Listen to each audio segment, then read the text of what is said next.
So when people think about the difference between Coke and Pepsi, a lot of people think the difference is purely subjective, and therefore there's really no need to really even talk about this. To a large extent, you're right, but from a marketing standpoint and a strategy standpoint, there actually is a distinct difference between Coca-Cola and Pepsi.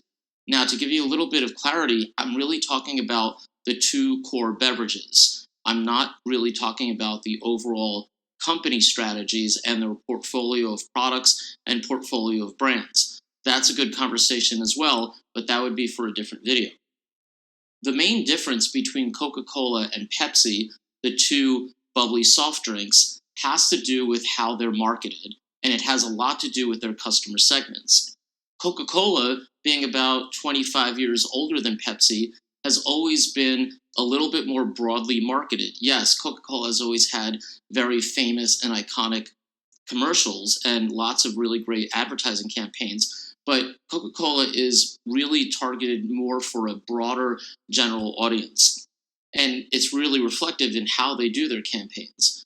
Pepsi, on the other hand, actually is targeted towards young people. Generally speaking, Pepsi used to have a tagline, by the way, that was the choice for a new generation. Now, that was a long time ago, but the youthful part still remains.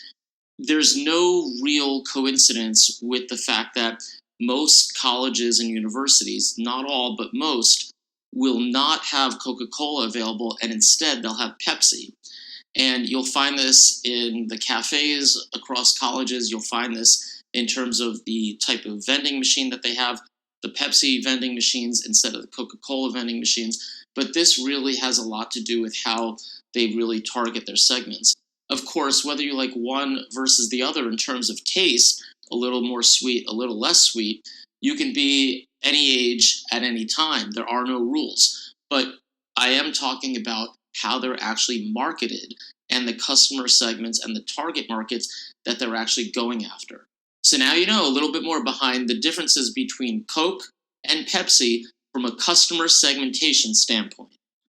So send me your comments and questions, and each week you'll get a chance to win a copy of one of my books, your choice, either my book on presentation skills or business writing skills.